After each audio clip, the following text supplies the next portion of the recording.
तो स्टूडेंट्स जो है हम लोगों ने देखा पहला मॉडल पेपर नीट 2020 का, और उसको जिस तरह से आप लोगों ने देखा, उसका यूज़ किया। यहाँ पे मैं शब्द एप्रिसिएशन वाला नहीं लूँगा। जो आप लोगों ने यूज़ किया और आपके काम आया, ऐसा आप लोगों ने मुझे बताया, वो काफ़ी उत्साह बढ़ाने वाली बात थी। और जिस तरह से आप लोगों ने वीडियो की ज़्यादा और जल्दी जल्दी डिमांड करी, उसने भी हमारा उत्साह बढ़ाया। और ऐसा लगा कि जो है ये आपके बहुत ही काम की बातें हैं, काम की चीज़ है, और आप अपने उद्देश्य को लेकर के, अपने करियर को लेकर के कितने ज़्यादा सेंसिटिव हैं, कितने ज़्यादा आप उत्तेजित हैं, ये बहुत आवश्यक बात थी। उसी लिस्ट में मॉडल पेपर 2 हम जो है ला रहे हैं, इसको भी देखें। राइटिंग की मैं कोई गारंटी नहीं लेता, क्योंकि जो है मेरे लिखने की आदत छूट चुकी थी करीब करीब आज से 30 साल पहले। यानी कि उसके बाद जो है लिखने के नाम पे सिर्फ जो है चेक पे साइन ही करना रहता था, कभी लिखते नहीं थे। और आप जानते हो कि जो है कि 20-22 साल 25 साल पहले जो है लेटर लिखने का भी प्रथा जो है बंद हो गई थी। तो राइटिंग इसीलिए जो है मैं सवाल भी पूरा पढ़ दूंगा और उसका सोल्यूशन भी बोल दूंगा, जो कि आपकी लिस्ट पे आता रहेगा। और हाँ, लगाने का तरीका वही रहेगा, आप सवाल देखें, सवाल लगाने के बाद जो है आप उसको वीडियो को पॉज कर दें, फिर देखें कि आपको जो है खुद से ही सवाल आया या नहीं आया, आया तो कितनी जल्दी आया, और नहीं आया तो क्यों नहीं आया, कहाँ पे आपकी तैयारी में गलती रह गई है। ये बातें आपको जो है देखना बहुत जरूरी है। इन कसौटियों पे जो है आप इसको कसेंगे तो आपको ऐसा लगेगा कि जो है आप तैयारी कर रहे हैं, न कि आप सवाल का सोल्यूशन देख रहे हैं। अदरवाइज मार्केट में हजारों किताबें ऐसी पड़ी हैं जहाँ पे सवाल भी हैं और सोल्यूशन भी है। ये सवाल हमारे खुद के फ्रेम किए हुए हैं, बहुत अच्छी अच्छी किताबों से बहुत अच्छे सवाल, उनको भी मोल्ड करके उनको भी फ्रेम करने की कोशिश की गई है। तो इसलिए आप इनको देखें और इनका फायदा उठाएं। बीच बीच में हम लोग बात करते रहेंगे, और सवाल के बारे में, एक सवाल में जो ऑप्शन आएंगे उसमें जितनी भी बातें इधर उधर से होंगी, जो उसके लगी हुई बातें होंगी, वेयर अबाउट्स होंगे, वो सब भी हम आपको बताते रहेंगे। शुरू करते हैं। Question number 1, if the origin of coordinate system lies at the centre of mass, the sum of the movements of the masses of the system about the centre of mass. पहला option, may be greater than 0, may be less than 0, may be equal to 0, is always 0। और यहाँ पे आपको ये बात देखने वाली है कि अगर आप मूवमेंट ले रहे हैं, मूवमेंट अगर न जानते हो तो मैं बता दूं कि मास इनटू परपेंडिकुलर डिस्टेंस, जहां से भी हम ले रहे हैं मूवमेंट, वहां से गिराएंगे परपेंडिकुलर की लंबाई। ये मूवमेंट पॉजिटिव भी होता है, ये मूवमेंट नेगेटिव भी होता है। अगर मास के घूमने की टेंडेंसी एंटी क्लॉकवाइज होती है तो ये मूवमेंट पॉजिटिव होता है, क्लॉकवाइज होती है तो ये मूवमेंट नेगेटिव होता है। तो अगर हम जहां पे मास है और वहीं पे ही से जो है रह करके अगर हम मूवमेंट ले रहे हैं तो हमें परपेंडिकुलर डिस्टेंस तो मिलेगी ही नहीं। तो answer is 0, not may be 0, is always 0, exactly 0। Option 4 is correct. ये था question number 1। Now we are coming for the question number 2। Question number 2 कह रहा है, ये फ्लूइड मैकेनिक्स का है। A body of uniform cross sectional area floats. Float का मतलब हो गया चीजों का तैरना, और तैरने का मतलब हो गया कि जो है नेट फोर्स बॉडी के ऊपर 0 है, यानी कि अपवर्ड फोर्स बराबर डाउनवर्ड फोर्स होगा। Floats in a liquid of density thrice its value. The portion of exposed height will be, options है 2/3, 5/6, 1/6, 1/3। एक फिगर आपको बना के दिखाया गया है, उसमें बॉडी पार्शियली इनसाइड है और पार्शियली आउटसाइड है। जब बॉडी को फ्लोट कराया जाएगा, बॉडी का वेट का मतलब क्या हो गया, mg, m का मतलब क्या, v इंटू रो क्या, डेंसिटी ऑफ द बॉडी। ये नीचे को फ्लोट करेगा, नीचे को लगेगा, और नीचे से ऊपर को लिक्विड लगाएगा force, that is force of buoyancy. और ये फोर्स ऑफ बायंसी बॉडी के ऊपर लगाता है लिक्विड, और सिर्फ उतने पार्ट पे जितना पार्ट बॉडी का डूबा हुआ है, और इसकी डायरेक्शन किधर को, अपवर्ड। तो जब फ्लोटेशन होगा तो नेट फोर्स 0 होगा। तो V in rho l g, rho l का मतलब density of the liquid, is pointing down, V rho g is pointing up, and V rho g is pointing down. और यहाँ पे रो एल बराबर दे रखा गया है 3 रो। V इन का मतलब volume of the body inside. तो इसको सॉल्व करने पे V इन बराबर V/3 आ गया। Area of cross section constant है, यूनिफॉर्म है, तो हम यहाँ पे एरिया इनटू लेंथ ले सकते हैं। एरिया टर्म कट जाएगा, एल इन बराबर आ जाएगा L/3, यानी कि 1/3 part of the body will be exposed inside, और आउटसाइड कितना हो जाएगा, कहेंगे L - L/3, that is 2L/3। हमसे फ्रैक्शन पूछा गया है, तो ये क्या हो जाएगा, कहेंगे L out upon L, that is what, fraction is equal to what, 2/3। तो ये था बच्चों question number 2। Now we are at question number 3। A ball is dropped from height 20 meter If coefficient of restitution is 0.9, what will be the height attained after first bounce? Options हैं 1.62 metre, 16.2 metre, 18 metre, 14 metre. और इससे पहले कि मैं यहाँ पे आप pause, हर सवाल के बाद पॉज आप खुद से ले लें। हमारी वीडियो ने भी जो है बहुत सारी कोशिशें करी हैं और उसके बावजूद जो है आपको जो है खुद से ही अपने आप से ही पॉज ले लेना है, सवाल को सॉल्व करना है। और हाँ, ध्यान रहे, हमने आपको जो है अपने क्रैश कोर्स वाले में, उसके बाद वाले में, कई 2 जगहों पे अपने सारे वीडियोस में मैंने आप लोगों को दिखाया है इससे लगे हुए कुछ सवाल। क्या जब ये बॉल ऊपर से ड्रॉप किया जाता है, ऐसे ऐसे ऐसे ऐसे फर्श पे गिरता है, कोफिशिएंट ऑफ रेस्टिट्यूशन ई होता है, तो HN बराबर, HN का मतलब हो गया हाइट एट nth बाउंस, बराबर e की power 2n into h0। h0 is the original height. Velocity at nth impact क्या था, √2g h0 इंटू e की power n। Average weight on the ground mg, total displacement का net value modulus h0। Capital T का मतलब क्या हो गया, कितने समय तक, टोटल समय तक ये गिरता रहा, that is given by √2h0 upon g, bracket में 1 plus e upon 1 minus e। और हाँ, total travelled distance by the ball will be given bye h0, bracket में 1 plus e square upon 1 minus e square. ये मैंने आप लोगों को तीसरी बार याद कराया है, इस बात को ध्यान रखिएगा। ये सवाल सीधे सीधे आते हैं, वहां पे आपको इसको लगाना अफोर्ड नहीं कर सकते हैं। तो ऑप्शन आ रहेंगे यहाँ पे, बता चुका हूं आपको, HN बराबर e की power 2n into h0। e की वैल्यू हो गई है 0.9, तो 0.9 का स्क्वायर 2, और फर्स्ट बाउंस कहा गया था, n की वैल्यू 1 इंटू 20 मीटर। सॉल्व करने के बाद आया 16.2 metre. Option second is correct. This was question number 3rd। Now we are at question number 4th। In artificial radioactivity, 1.414 into 10 की power 6 nuclei are disintegrated into 10 raised power 6 nuclei. इस सवाल की सबसे खास बात, इसकी लैंग्वेज आपको भरमा देगी, आपको परेशान कर देगी। आप इसको बहुत ध्यान से पढ़ेंगे तो एक बार में पकड़ सकते हैं, बहुत ध्यान की आवश्यकता होगी। अगर आप हल्का सा भी आपका ध्यान जो चूका नहीं, तो जो चीज जो है वो आप दूसरी वाली ले रहे होगे। इस बात को चाहे तो आप करके देख लीजिए। इन 10 minutes the half life, bracket में है इन मिनट, मस्ट बी। ऑप्शन है 5, 20, 15 एंड 25। यहाँ पे रेडियो एक्टिविटी का फॉर्मूला हमेशा बहुत मैक्सिमम क्वेश्चन, शायद 90% से ऊपर सवाल इसी फॉर्मूले से रेडियो एक्टिविटी के लगते हैं। n बराबर n0 हाफ की power small n। Small n क्या, नंबर ऑफ हाफ लाइफ क्या होता है, disintegration time upon half life. तो n अपॉन n0 बराबर हाफ की पावर n, और यहाँ पे जो n है वो 10 की पावर 6 है, और n नॉट 1.414 जो कि √2 होता है इंटू 10 की पावर 6 हाफ की पावर n। आगे सॉल्व करने पे लिखा भी हुआ है 1/√2 बराबर हाफ की पावर n। ये मैं इसलिए बोल रहा हूँ कि जो है यहाँ पे राइटिंग एक पहलू हो सकता है, एक इश्यू हो सकता है, तो इसलिए अगर वहां पे आपको हल्का सा कुछ गड़बड़ लगता है तो मेरी आवाज सुन करके आप सही सोल्यूशन का अंदाजा लगा सकते हैं। तो यहाँ पे सॉल्व करने पे n की वैल्यू आ गई हाफ, यानी कि नंबर ऑफ हाफ लाइफ कितनी, आधी रह गई। अब आप इस सवाल का एक पैटर्न और याद कर लीजिए, क्या, कितने समय में वैल्यू रह जाएगा 1/√2 टाइम्स, तो क्या बोलोगे, आधी हाफ लाइफ के बाद। तो ये बराबर हो गया small T upon capital T, और कैपिटल टी बराबर 20 मिनट्स, और ऑप्शन सेकंड इज करेक्ट। और ये क्वेश्चन नंबर था हम लोग का बच्चों 4th। अब हम लोग आ जाएंगे क्वेश्चन नंबर 5th पे। कह रहे हैं, in case of transistor alpha and beta are current gains in different types of configuration, which one is correct. Option है beta less than 1, alpha greater than 1, alpha is equal to beta. तीसरा option है beta greater than 1, alpha less than 1। चौथा option है alpha beta बराबर 1, यानी कि alpha बराबर 1 upon beta, यानी कि कहना चाह रहा है क्या, alpha is reciprocal to beta. और यहाँ पे ऑप्शन 3rd करेक्ट हो जाएगा, relation between beta and alpha, beta बराबर अल्फा अपॉन 1 माइनस अल्फा। और अल्फा क्या चीज हुई, कहेंगे current gain in common base configuration. Beta क्या हुआ, current gain in common emitter configuration. और इससे लगी हुई बात क्या बताया था, common collector configuration is the worst one, इसका कोई यूज नहीं होता है। और बीटा की वैल्यू हमेशा अल्फा की वैल्यू से ज्यादा होती है। और हाँ, जो कईयों बार, कम से कम मैंने देखा है अपने मेडिकल, पूरे जो है मेडिकल पढ़ाते पढ़ाते देखा है, कम से कम ये जो है सवाल 30 बार पूछा गया है कि अल्फा की वैल्यू 0.95 है तो बीटा की वैल्यू बता दीजिए। आप चाहें तो इस बात को जो है इसकी तस्दीक कर सकते हैं अनसॉल्व पेपर के थ्रू जाकर के। अगर आपको पूरे अनसॉल्व मिल सके तो पूरे आपको पिछले 30-40 सालों के, तो यहाँ पे बीटा की वैल्यू सॉल्व करने पे आती है 19, और इसका ऑप्शन 3rd करेक्ट हो जाएगा। और ये था question number 5, and now we are at question number 6।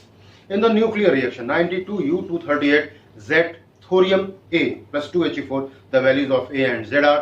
Option है A बराबर 230, Z बराबर 8, दूसरा ऑप्शन A 234, Z 90, तीसरा A 228, Z 94, चौथा A 232, Z 91। बहुत सिंपल सवाल, पिछले साल जो है 12 सवाल ऐसे पूछे गए थे 2019 में, जिनको कि अगर बच्चे ने सिर्फ यूं ही पढ़ा है, यानी कि वो किसी भी स्कूल से पढ़ा है, कैसा भी पढ़ा है, किसी भी टीचर ने पढ़ाया है और वो पढ़ने में जैसा भी है, इस बात से कोई फर्क नहीं पड़ता। 12 सवाल ऐसे थे जिनको लगाने में 12 सेकंड से ऊपर का समय नहीं लगना था और आपको नंबर मिलने थे 48। इस बार का पेपर में 12 सवालों से ज़्यादा सवाल ऐसे होने वाले हैं जो कि आपको एक सवाल मुश्किल से मुश्किल 5 सेकंड, बहुत ज़्यादा होगा तो 5 सेकंड, मैं सर्किल वगैरह भरने को सारा टाइम इंक्लूड करने के बाद की बात कर रहा हूँ। और ये सवाल उसी लिस्ट में डाला गया, उसी तरीके से डाला गया है। क्या यहाँ पे हमको इक्वेशन को बैलेंस कर देना है और z बराबर आ जाएगा 92 माइनस 2 दैट इज 90, a बराबर आ जाएगा 238 माइनस 4 दैट इज 234 और ऑप्शन हो जाएगा करेक्ट कौन सा, second. This was question number 6। Now question number 7। ये बहुत ही शानदार सवाल, अगर बहुत अच्छा ज्ञान नहीं है, बहुत महीन ज्ञान नहीं है तो डेफिनेटली आप यहाँ पे गलती करके आएंगे। चाहे तो सवाल पढ़ने के बाद, पॉज लेने के बाद लगा करके देख लें, मेरी बात की तस्दीक कर लें आप। The movement of inertia of a solid cylinder about its axis is capital I. It is allowed to roll down an inclined plane without slipping. Without slipping का मतलब क्या? Perfect rolling. It is if its angular velocity at the bottom be omega, the kinetic energy of the cylinder will be. Options है half I omega square, 3 by 2 I omega square, 2 I omega square. Rolling का मतलब बताया था क्या? Perfect kinetic energy क्या होगा? ये role करता हुआ आ रहा है, यानी कि ये घूम भी रहा है और ट्रांसलेट भी कर रहा है। So its kinetic energy is given as what? Half I omega square plus half mv square। और यहाँ पे v की जगह पे रखना पड़ेगा हमको क्या? r omega. और जब आप यहाँ पे हाफ एम आर स्क्वायर आएंगे तो इसको रिप्लेस कराना होगा i से, क्योंकि सॉलिड सिलेंडर का मूवमेंट ऑफ इनर्शिया i बराबर क्या होता है बच्चों? Half m r square. और जब half I omega square plus I omega square करोगे तो पाओगे क्या? 3 by 2 I omega square. Option third is correct. कितने लोगों का सही बेटा? देख लें आप इस बात को। Question number 8। The binding energy per nucleon is maximum in case of 2He4 56, barium 141, 26 Fe 56, 92 U 235। Modern physics पढ़ते समय, न्यूक्लियस पढ़ते समय हमेशा बताया जाता है कि आयरन का न्यूक्लियस सबसे ज़्यादा स्टेबल होता है क्योंकि इसकी बाइंडिंग एनर्जी सबसे ज़्यादा होती है, और जो लाइट न्यूक्लियाई होते हैं वो फ्यूज होने की कोशिश करते हैं, इसीलिए ताकि वो स्टेबिलिटी प्राप्त कर सकें आयरन की तरफ को जाने के लिए। और जो हैवी न्यूक्लियस होते हैं वो फिशन करने का प्रयास करते हैं कि ताकि वो टूट करके आयरन के आसपास तक पहुंच सकें और स्टेबिलिटी गेन कर सकें। Option third is correct. This was question number 8। अब हम लोग आ रहेंगे क्वेश्चन नंबर 9 पे। 9 क्वेश्चन कह रहा है a machine gun is mounted on a 2000 kg vehicle on a horizontal smooth road. The gun fires 10 bullets per second with a velocity of 500 meter per second. If the mass of each bullet be 10 gram, what is the acceleration produced in the vehicle? Options है 2.5 centimeter per second square, 25 meter per second square, 50 centimeter per second square, 50 meter per second square। और pause ले लें यहाँ पे, अब बात शुरू करेंगे। मोमेंटम, ये जो पीछे को जो व्हीकल बढ़ेगा वो किस लिए? क्योंकि बुलेट्स आगे को फायर हो रही हैं, तो वही मोमेंटम ट्रांसफर होगा व्हीकल में। और यहाँ पे जो जिस गन से फायर हो रहा है उसका मास को कोई भी जो है तवज्जो नहीं दी गई है। तो momentum of each bullet mv इस सॉल्व करने पे क्या आया बच्चों? 5 kg मीटर पर second. Rate of change of momentum n into m into v होता है। यहाँ पे ध्यान रहिए n जो है ये नंबर ऑफ बुलेट्स नहीं है, नंबर ऑफ बुलेट्स पर सेकंड है। तो nmv 10 इंटू 5 कितना आ गया? 50 न्यूटन यानी कि 50 न्यूटन का फोर्स लगा हुआ है व्हीकल के ऊपर। कितना एक्सेलरेशन आएगा? कहेंगे will be given as a equal to f upon m 50 upon 2000 2.5 centimetre पर second square. Option first is correct. कितने लोगों का सही हुआ देखें जरूर, अपने आप को एस्टिमेट जरूर करते चलें। Now we are at question number 10। A car starts from rest. खड़ाक से आपके दिमाग में आना चाहिए u बराबर 0 and moves with constant acceleration. The ratio of the distance covered in the nth second to that covered in n second. nth second और n second दोनों अंतर होता है ना। तो nth सेकंड के लिए फॉर्मूला क्या लगाते हैं? Sn बराबर u प्लस हाफ है 2n माइनस 1, और n सेकंड के लिए जो है क्या लगाते हैं? ut प्लस हाफ है t स्क्वायर। तो यहाँ पे u बराबर 0 है तो Sn अपॉन s बराबर आ रहा है क्या? 2n minus 1 upon n square. Solve करने पे 2 upon n minus 1 upon n square, और option third is correct. This was question number 10। अब हम लोग आ गए हैं क्वेश्चन नंबर 11 पे। An electric dipole is placed at an angle of 30 degree with an electric field of intensity 2 × 10⁵ Newton per coulomb. It experiences a torque equal to 4 Newton meter. Calculate the charge on the dipole if the dipole length is 2 centimeter. Options है 2 millicoulomb, 4 millicoulomb, 4 microcoulomb, 8 microcoulomb. Solution में आ जाइए तो torque का formula याद होगा P sin theta, maximum torque P, minimum torque 0। Work done का formula W बराबर P 1 minus cos theta, maximum work done 2P यानी twice of torque maximum and minimum work done 0। सारी वैल्यू रखने के बाद सॉल्व करने पे P की वैल्यू आ गई 4 × 10⁻⁵ और P बराबर आप जानते हैं Q × लेंथ। लेंथ का मतलब क्या, दोनों चार्जेस के बीच का सेपरेशन। सॉल्व करने पे 2 millicoulomb, option first is correct. ये उम्मीद है कई लोगों का लग गया होगा। अगले सवाल पे आ रही 12वां सवाल। What fraction of the energy drawn from the charging battery is stored in a capacitor? 75%, 100%, 25%, 50%।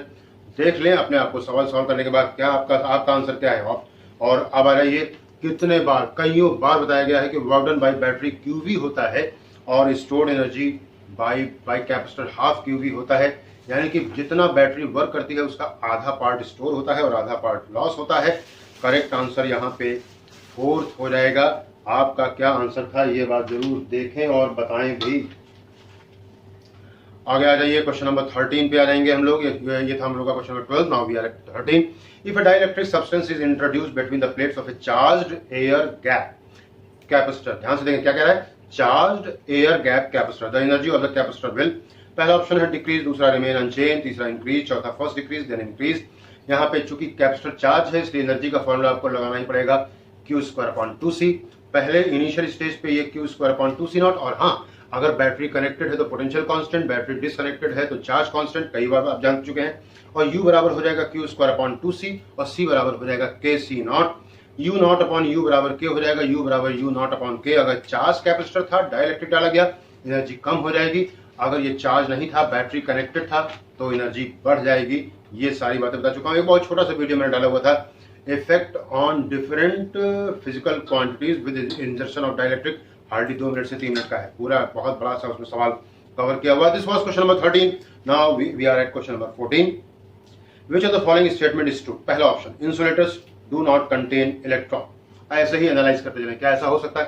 कहना नहीं सर, चाहे इंसुलेटर हो, चाहे कंडक्टर हो, चाहे सेमीकंडक्टर हो, इलेक्ट्रॉन तो सब में होते हैं। ये ऑप्शन तो गलत है, यानी कि ये आंसर नहीं है हमारा। दूसरा, some of the electrons in a conductor are free to move through the material.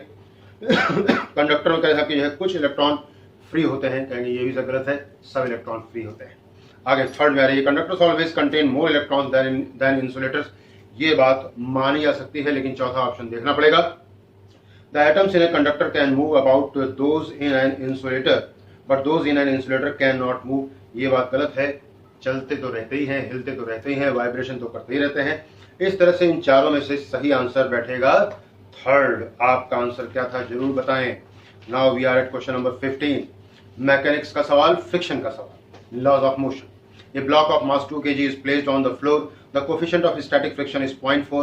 If a force of 2.8 Newton is applied on the block parallel to the floor, the force of friction between the block and floor, G की value हमको लेनी है 10 metre पर second square. इस options हैं 2.8 newton, 8 newton, 2 newton, चौथा option 0।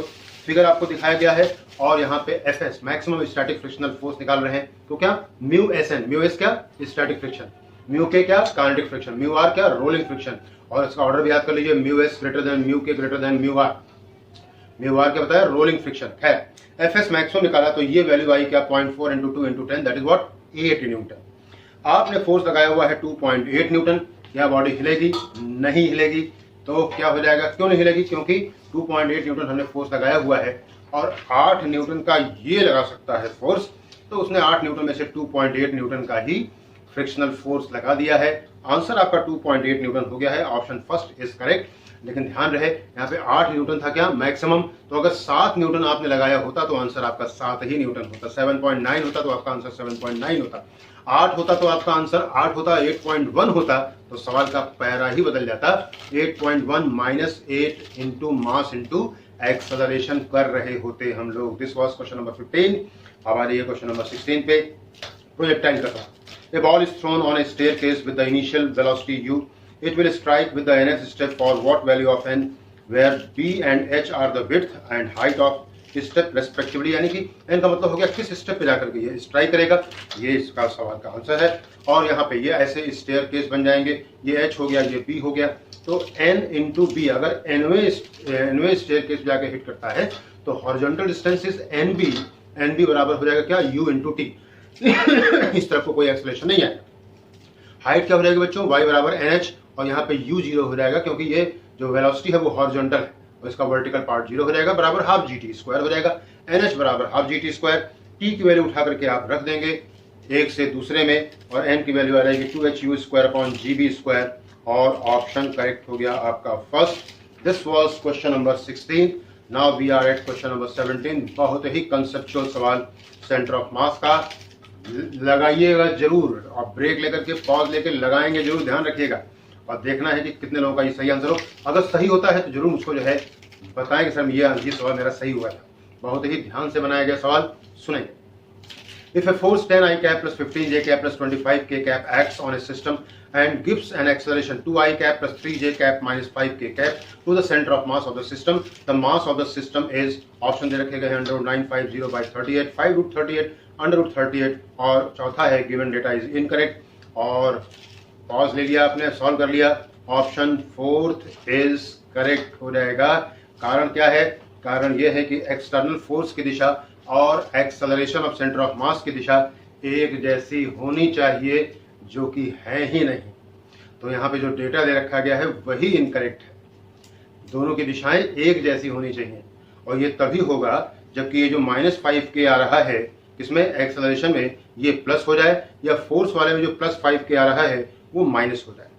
तो this was question number 17। Now we are at question number 18। आ रही है the breaking stress of a material is 10 की पावर 6 न्यूटन पर मीटर स्क्वायर। ये सवाल इलास्टिसिटी का, general properties of matter. If the density of the material is 3 × 10 की power 3 kg पर metre cube, what should be the length of the material so that it breaks by its own weight. G बराबर 10 metre पर second square. किसी heavy rope को उसको एक सिरे से बांध कर लटका दिया जाए, हैवी रोप होगी तो ये अपने आप अपने ही वेट से टूट जाएगी। ब्रेकिंग स्ट्रेस जिस फोर्स से टूटेगी वो ब्रेकिंग फोर्स, जिस स्ट्रेस से टूटेगी दैट इज ब्रेकिंग स्ट्रेस, बराबर फोर्स अपॉन एरिया, आगे भी लिस्ट पढ़ाई गई, mg अपॉन ए, आगे लिस्ट पढ़ाई गई, वॉल्यूम इंटू डेंसिटी इंटू जी अपॉन ए, आगे लिस्ट पढ़ाई गई, वॉल्यूम की जगह पे a इंटू एल लिखा गया, सॉल्व करने पे एल रो जी आ गया, एल बराबर क्या breaking stress upon rho g आ गया और ये सॉल्व करने पे 33.3 metre. Option third is correct. This was question number 18। Now we are at question number 19। आगे आ जाइए। A conducting wire is stressed to increase its length by 2%. What is the percentage change in its resistance? Option है 2%, 4%, 8%, 1%। यहाँ पे अगर आपको याद हो तो effect on resistance with change in dimension आपने पढ़ा है। इसके 3 फॉर्मूले आपको फिर से याद करा दूं। R proportional to L square, R inversely proportional to A square, R inversely proportional to radius की पावर 4। तो यहाँ पे आपका एरर फॉर्मूला बनेगा क्या, 2dr अपॉन r परसेंट बराबर क्या 2dl अपॉन l परसेंट और सॉल्व करने पे 2 × 2% यानी कि 4%। ऑप्शन सेकंड करेक्ट हो गया। यही अगर सवाल लंबाई ना होकर के एरिया होता अगर तो आपका फॉर्मूला बनता क्या dr अपॉन r परसेंट बराबर माइनस का 2da अपॉन a और ये आपका आंसर सही होता क्या -4%। अब आप पूछ सकते हैं जो है एरर तो आपने बताया था कि नेगेटिव नहीं होती, तो यहाँ पे एरर नेगेटिव नहीं हो रही है। यहाँ पे जो -4% आ रहा है ये बता रहा है कि दोनों फिजिकल क्वांटिटीज के बीच में रिलेशन कैसा है, इनवर्स। यही अगर सवाल रेडियस में 2% का होता तो आप फॉर्मूला बनता क्या dr अपॉन r परसेंट बराबर माइनस का 2d small r upon r percent और ये 4 टाइम्स होता तो ये होता -4dr अपॉन r परसेंट। तो क्या होता -4 × 2% -8%। बहरहाल इस 19 क्वेश्चन का करेक्ट आंसर हो गया है second. Now we are question number 20। An electron is moving in a circular path of radius 0.5 meter with a period of 10 to the power -19 second. The current constituted in the circular path is 0.1 ampere, 2.5 ampere, 1.9 ampere, 1.6 ampere। जब मैंने आपको current electricity पढ़ाया था उसमें पहली heading थी electric current और अगर आप जाके हमारे नोट्स तलाशें देखें तो करीब 16 तरीके हमने आपको बताए हैं इलेक्ट्रिक करंट निकालने के। उसमें एक सर्कुलर करंट भी था। करंट का फॉर्मूला होता है I बराबर Q अपॉन T। जब सर्कुलर करंट होता है तो स्मॉल t कैपिटल T में कन्वर्ट हो जाता है और यहाँ पे सवाल ये बिल्कुल से वहीं पे जाकर सेट कर दिया गया Q upon capital T। Q की जगह पे मामला इलेक्ट्रॉन का है तो 1.6 × 10 to the power -19 अपॉन में 10 to the power -19 सॉल्व करने पे 1.6 ampere and correct answer is option is fourth. ये क्वेश्चन था बच्चों हम लोग का 20। Now we are at question number 21। देखें, a factory is served by a 220 volt supply line in a circuit protected by a fuse marked 10 ampere. The maximum number of 100 watt lamps in parallel that can be turned on is। Option है 11, दूसरा option 22, तीसरा 33, चौथा option 66। सवाल कह रहा है कि 10 ampere का फ्यूज लगा है, कितने बल्ब हम एक साथ ऑपरेट करते रह सकते हैं। हमें देखना पड़ेगा कि एक बल्ब कितना करंट लेता है। तो इसके लिए क्या करेंगे, कहेंगे पावर का फॉर्मूला लगाइए। पावर का फॉर्मूला क्या होता है, P बराबर V I, I square R, V square upon R. तो P बराबर बी आई से I निकल आएगा। I इज व्हाट, कहेंगे current enclosed, current used by one bulb and which is given as what 5/11। और कितने बल्ब यूज होंगे will be given by what, कितना फ्यूज का मार्क है that is I maximum upon I। तो mark है कितना 10 और एक बल्ब ले रहा है कितनी करंट 5/11। सॉल्व करने पे ये 22, option second is correct. This was question number 21. Now we are at question number 22. A circular current carrying coil has a radius capital R. The distance from the center of the coil on the axis where the magnetic induction will be 1/8 of its value at the center of the coil is, options हैं R/√3, R√3, तीसरा 2R√3, चौथा 2R upon √3। यहाँ पे अगर आपको ध्यान हो तो मैग्नेटिज्म में आपने रिलेशन पढ़ा था कि कोई सर्कुलर करंट कैरिंग कंडक्टर है, उसके सेंटर पे magnetic field given as μ0 Ni/2R, उसके एक्सिस पे मैग्नेटिक फील्ड का फॉर्मूला Bx से उसको शो किया था μ0 Ni/r² अपॉन ट्वाइस ब्रैकेट में r² प्लस x² की पावर 3/2। उसी से रिलेशन आ रहा था Bx और B0 में। आ गया क्या, Bx बराबर B0, B0 का मतलब magnetic field at centre upon में 1 plus x² upon r² power 3/2, B0 upon 8 हो गया। Bx क्या चीज होगी बच्चों, B0 अपॉन 8, यानी कि मैग्नेटिक फील्ड एट सेंटर का 1/8 पार्ट बराबर B0 upon 1 plus x² upon r² power 3/2। 1 plus x² upon r² क्या आ जाएगा 2 की पावर क्यूब और होल पावर 2/3, 3 कट जाएगा बराबर 4। सॉल्व करने पे x बराबर R√3, option second is correct. कितने लोगों का सही हुआ ये बात देखें जरूर, अपनी तैयारी आप ही देख सकते हैं। क्वेश्चन नंबर 23, सवाल को बहुत आसानी से घुमा कर रख दिया गया है। अगर आप जल्दीबाजी में हैं तो गलती जरूर करने वाले हैं, जरा एक बार कोशिश करके देख लीजिए, हो सकता है आप जल्दीबाजी में करें, या यूं मैं आपसे मैं यूं कहूं कि सवाल पढ़ते ही आपको आंसर लगाना है। देखें आप लोग जो कितने लोग जो है सही टिक करते हैं। सवाल क्या है, maximum density of water H2O is at the temperature, option है 32 degree Fahrenheit, 39.2 degree Fahrenheit, 42 degree Fahrenheit, 4 degree Fahrenheit. जो मैंने कहा था उसको आप जो है करने का प्रयास जरूर करिए। करेक्ट आंसर सेकंड हो गया है। और यहाँ पे बड़ा पॉपुलर नंबर है कि 4 डिग्री सेंटीग्रेड पे जो है वाटर की डेंसिटी होती है मैक्सिमम। तो अब यहाँ पे इसको फ़ारेनहाइट में पूछा गया है। तो F-32 upon 9 is C upon 5, F-32 बराबर 7.2, F बराबर 39.2 degree Fahrenheit. This was question number 23। Now we are for question number 24। In winter, an iron chair appears colder than wooden chair. This is due to conduction, convection, radiation, boiling. यहाँ पे answer first हो जाएगा correct. और इसका कारण क्या होगा, कारण ये होगा कि जो है लोहा जो है वो अच्छा कंडक्टर होता है, तो इसलिए वो हीट भी जल्दी फेंकता है, ज्यादा फेंकता है, और ठंडक भी जल्दी फेंकता है और ज्यादा फेंकता है। This was question number 24। Now we are at question number 25। A Carnot engine works first between 200 degree centigrade and 0 degree centigrade, and then between 0 degree centigrade and minus 200 degree centigrade. The ratio of its efficiency in these two cases is, options हैं 1.0, दूसरा 0.721, तीसरा 0.577, चौथा 0.34। और efficiency का formula Carnot cycle का याद कर लेंगे, क्या था W अपॉन Q1, दूसरा 1 माइनस T2 अपॉन T1, तीसरा 1 माइनस Q2 अपॉन Q1। तो नीटा 1 बराबर 1 माइनस 273 अपॉन 473, केल्विन बदला है। नीटा 2 बराबर 1 माइनस 73 अपॉन 273, डिवाइड कर दिया है तो सॉल्व करने पे आ रहा है 0.577, ऑप्शन थर्ड इज करेक्ट। आ रही है क्वेश्चन नंबर 26 पे। On any planet the presence of atmosphere implies VRMS क्या है, root mean square velocity, VE क्या है, एस्केप वेलोसिटी। ऑप्शन है VRMS लेस देन VE, दूसरा है VRMS ग्रेटर देन VE, तीसरा है VRMS बराबर VE, चौथा है VRMS 0। भाई किसी भी प्लैनेट पे, किसी भी सैटेलाइट पे जो कि जो है कैसे होते हैं नेचुरल, वहाँ पे एटमॉस्फेयर होने के लिए जरूरी होता है कि वहाँ पे एस्केप वेलोसिटी की वैल्यू हो ज़्यादा से ज़्यादा। अर्थ पे ये 11.2 किलोमीटर पर सेकंड है, जो कि बहुत ज़्यादा होती है। और हमारे मॉलिक्यूल्स जो एटमॉस्फेयर के मॉलिक्यूल्स हैं उनकी RMS वेलोसिटी इसके आसपास नहीं होती, इसलिए ये बने रहते हैं एटमॉस्फेयर में। यही कारण है कि अर्थ पे एटमॉस्फेयर रहता है। चंद्रमा पे, मून पे जो एस्केप वेलोसिटी है वो 2.5 किलोमीटर पर सेकंड है, और वहाँ का टेम्परेचर बहुत ज़्यादा होता है और बहुत ज़्यादा वेरिएशन भी उसमें होता है। और वहाँ पे अगर किसी तरीके से कोई एटमॉस्फेयर का एयर का पार्टिकल बन भी जाए, पहुँचा भी दिया जाए, तो उसकी RMS वेलोसिटी इतनी ज़्यादा होती है कि वो एस्केप कर जाता है, क्योंकि वहाँ पे एस्केप वेलोसिटी की वैल्यू है बहुत कम। इस डिस्कशन से आंसर करेक्ट हो जाता है first. This was question number 26। Now come for question number 27. An electron accelerated through a potential difference V passes through a uniform transverse magnetic field and experiences a force capital F. If the accelerating potential is increased to 2V, the electron in the same magnetic field will experience a force. Options हैं F, F by 2, F root 2, 2F. यहाँ पे F बराबर क्या लगेगा? क्या लगाना पड़ेगा sir हमको? QVB. इलेक्ट्रॉन है तो EVB. E और B दोनों केस में सेम है, सिर्फ फर्क है किस बात का? वेलोसिटी का। और वेलोसिटी किस पे डिपेंड कर रहा है? पोटेंशियल डिफरेंस पे, वोल्टेज पे। तो EV बराबर हो गया, V क्या चीज? पोटेंशियल डिफरेंस बराबर क्या? Half mv square. तो वेलोसिटी निकाला तो ये आया √2 EV m। तो F का संबंध यहाँ पे आ रहा है √ वोल्टेज से। तो F प्रोपोर्शनल टू √ वोल्टेज हो, तो नया F डैश बराबर √2V, F डैश बराबर F√2।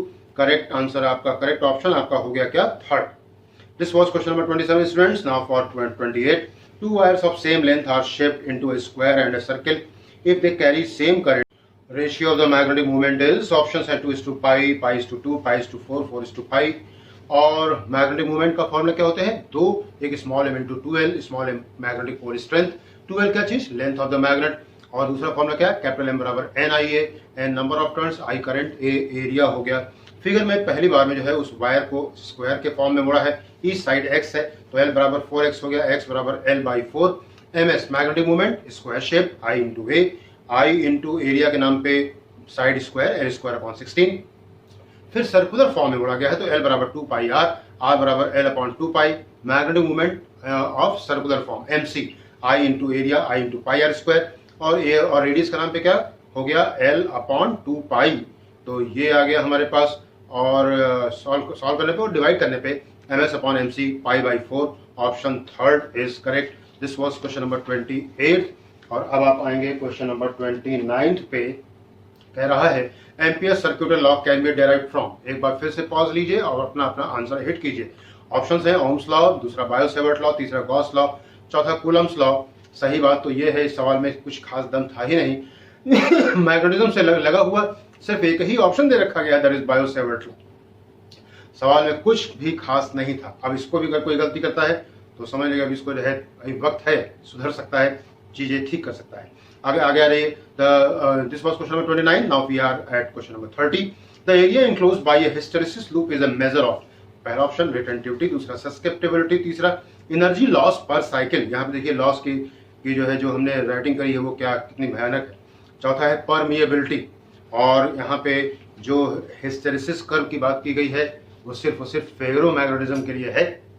और ये कर्व किसके किसके किसके बीच खींचते हैं? Intensity of magnetization and magnetic intensity I और H के बीच में। और ये देता है क्या? Energy loss per cycle. Option third is correct. Actual में इसका सही नाम आपको बताऊं, magnetostriction energy, that is what, energy loss per unit cycle. आ जाइए question number 31।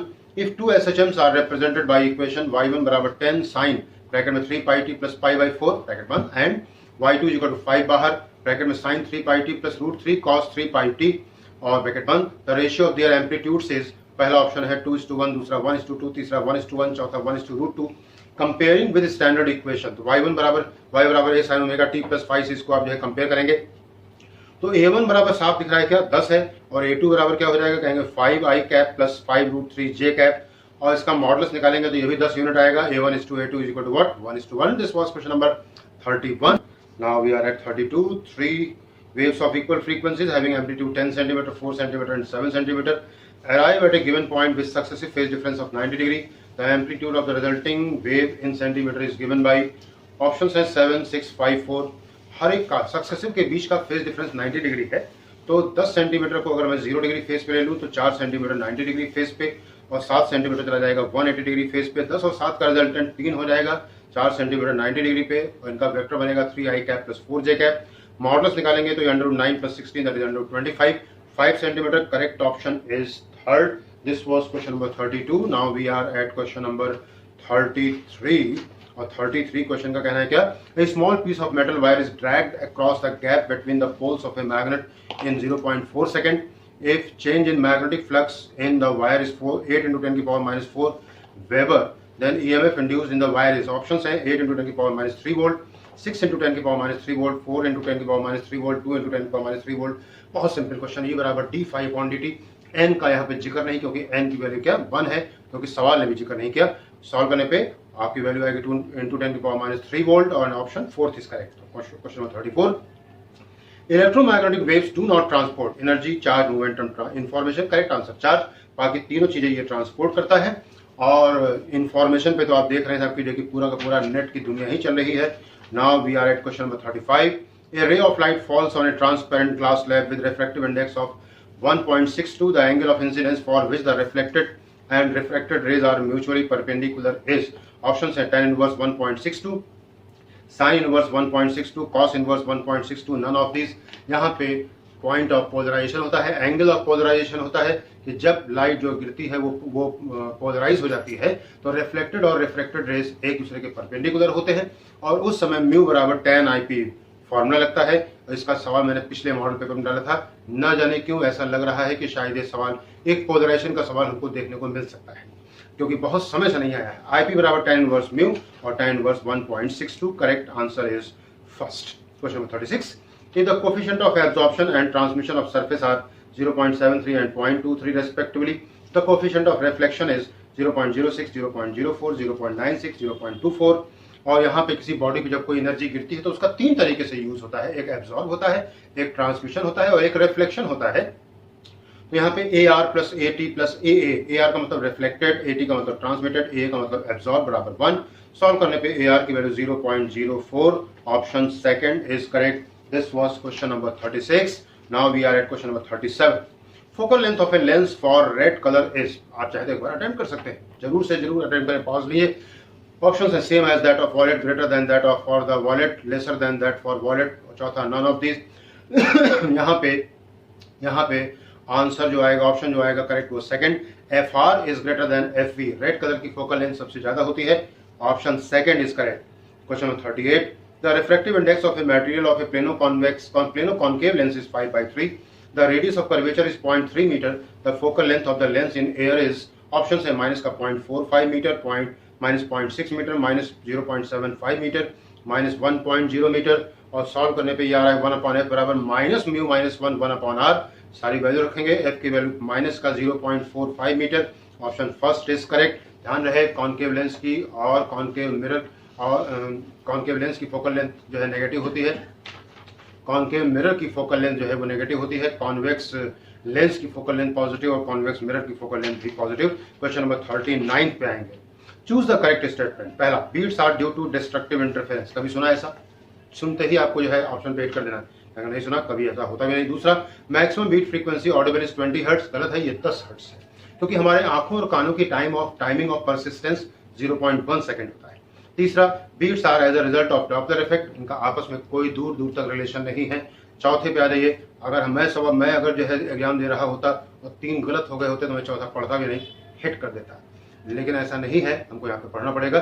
Beats are due to superposition of 2 waves of nearly equal frequencies, option fourth is correct. Nearly equal कितना? Difference should not be more than 10 hertz. Question number 40, a standard tuning fork of frequency f is used to find the velocity of sound in air by resonance column। resonance column ध्यान रहे ये close organ pipe होता है। apparatus, the difference between the resonating lengths is 1 meter, then the velocity of sound in air is f meter per second, 2f meter per second, f by 2 meter per second, 3f meter per second। यहाँ पे पहला resonance length है λ/4, दूसरा हो जाएगा 3 λ/4। इन दोनों का difference सवाल कह रहा है कि 1 मीटर है, यानी कि 3 λ/4 माइनस λ/4 बराबर 1। सॉल्व करने पे लैम्डा की वैल्यू 2 मीटर और v बराबर f लैम्डा लगाओगे तो लैम्डा की वैल्यू 2, v बराबर 2f। बहुत बढ़िया सवाल था, option second is correct. This was question number 40। Come for question number 41। The number of lenses in terrestrial telescope. Terrestrial telescope क्यों इस्तेमाल किया गया था याद है ना? जो हमारे पास जो एस्ट्रोनॉमिकल टेलीस्कोप था उसमें फाइनल इमेज जो बन रहा था वो इन्वर्टेड था, अर्थली ऑब्जेक्ट को देखना मुश्किल हो गया था, तो इसलिए बीच में ऑब्जेक्टिव और आईपीस के बीच में एक लेंस डाला गया, दैट वाज इरेक्टिंग आईपीस। इसने आकर के फाइनल इमेज को इरेक्ट कर दिया था, लेकिन गड़बड़ी हो गई थी, क्या लंबाई 4f से बढ़ गई थी, इसलिए टेरेस्ट्रियल टेलीस्कोप का भी इस्तेमाल नहीं हो पाया था। फाइनली गैलीलियन टेलीस्कोप यूज हुआ था, जिसमें लंबाई भी छोटी थी और जिसमें फाइनल इमेज इरेक्ट भी था और जो आईपीस था वो डाइवर्जिंग था। तो यहाँ पे टोटल नंबर ऑफ लेंस कौन कौन से हो गए? एक ऑब्जेक्टिव, एक इरेक्टिंग आईपीस और एक eyepiece. Option third is correct. Question number 42, बहुत बड़े सवाल, जरूर से जरूर अटेम्प्ट करिए। सवाल पढ़ने के बाद रुक जाएं, एक बार जो है पॉज ले लें, अपना आंसर देखें। Which phenomenon best supports the theory that matter has a wave nature? पहला ऑप्शन है इलेक्ट्रॉन मोमेंटम, इलेक्ट्रॉन डिफ्रैक्शन, तीसरा फोटोन मोमेंटम, चौथा फोटोन डिफ्रैक्शन। करेक्ट आंसर है इलेक्ट्रॉन डिफ्रैक्शन, क्योंकि diffraction is a pattern which can be shown only by wave nature, और electron is a particle. जब electron का diffraction possible है तो इसका मतलब है कि इसके अंदर वेव नेचर भी हो सकता है। आ जाइए 43 question belongs to photoelectric effect, modern physics. The threshold frequency nu zero for a photosensitive metal is 3.3 into 10 की power 14 hertz. If light of frequency 8.2 into 10 की power 14 hertz is incident on this metal, the cut-off voltage for the photoelectron emission is nearly। पहला option है 1 volt, दूसरा 2 volt, तीसरा 3 volt, चौथा 5 volt. Simple Einstein का photo electric जो है effect का हमको इक्वेशन लगाना होगा। E के बराबर h new minus h mu zero. E के बराबर E के क्या, maximum kinetic energy which is E V not. Solve करने पे आप देख सकते हैं V नॉट की वैल्यू ऑलमोस्ट 2 वोल्ट आ रही है। Option second is correct. Now we are for question number 44. In the laser beam, all the photons have exactly, पहला equal wavelength, दूसरा equal energy, तीसरा equal speed, चौथा same direction। कहेंगे यहाँ पे बाकी की चीजें छोड़ करके, यानी कि आपका जो थर्ड है उसको छोड़ करके बाकी सारी चीजें जो है डिफरेंट पॉसिबल हो सकती हैं। सही आंसर इक्वल स्पीड। मामला सिंपल, ये फोटोनिक है, स्पीड तो स्पीड ऑफ लाइट रहेगी, वो तो बदल ही नहीं सकता है। और हाँ, ध्यान रहे, ये लेजर मेजर के लिए जो फोटॉन्स होते हैं ये सब के सब होने चाहिए highly coherent. Last question of this model paper second 45 question. The horizontal component of a projectile's velocity is 2 meter per second. The equation of the projectile is y is equal to 16x minus 5 by 4x square. The horizontal range is g बराबर 10 metre पर second square. Option है 16 metre, दूसरा 8 metre, तीसरा 3.2 metre, चौथा 12.8 metre. यहाँ पे ये equation of trajectory हमको दे रखी गई है, y बराबर 16x minus 5 by 4x square. यहाँ पे दो ट्रेजेक्ट्री की इक्वेशन मैंने आप लोगों को बताई थी, y बराबर x tan theta minus gx square upon 2u square cos square theta. ये बड़ी इक्वेशन के नाम से हम लोगों ने जाना था। दूसरा y equal to x tan theta bracket में 1 minus x upon capital R is what, range. तो अपनी इक्वेशन को स्टैंडर्ड इक्वेशंस के फॉर्म में लाने की कोशिश करें।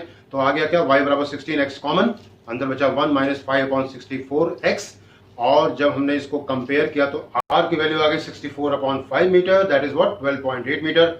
Option fourth is correct. अब आप देखें कि आप लोगों के कितने सवाल सही हुए, कितने आपने अटेम्प्ट किए। अगर ये 35 के आसपास चल रहे हैं, यानी कि 35 चौके आपके 140 नंबर से ज्यादा आ रहे हैं, तो आपको आपकी तैयारी ठीक लगनी चाहिए। अदरवाइज अभी भी मौका है, आप जुड़ सकते हैं, कर सकते हैं। और करने के लिए आप जो है ऑडियो विजुअल जो है अगर आप पढ़ सकते हैं तो अपनी किताबों से पढ़ें, अपने नोट से पढ़ें, बहुत अच्छी बात है। और अगर आपको ऑडियो विजुअल का जो है सहारा लेना है, हमने आपको बहुत सारे 150 से ऊपर हमने वीडियो बना के डाले हुए हैं, आप लोगों के लिए है। और इसमें बीच में है कोई भी किसी भी तरीके का सब्सक्रिप्शन नहीं लगाया गया है, किसी भी तरीके का बैन नहीं है, कोई आईडी वगैरह आपसे नहीं चाहिए मुझे, आप इसका फायदा उठा सकते हैं। तो जरूर जो है देखें, और ध्यान रहे कि मौके जल्दी बार बार नहीं मिलते हैं। अभी मौका मिला हुआ है, इसको आपको बहुत ज़्यादा अच्छे से कैश कराने की, भुनाने की आवश्यकता है। लॉकडाउन था, पेपर पूरी उम्मीद है आसान आएगा।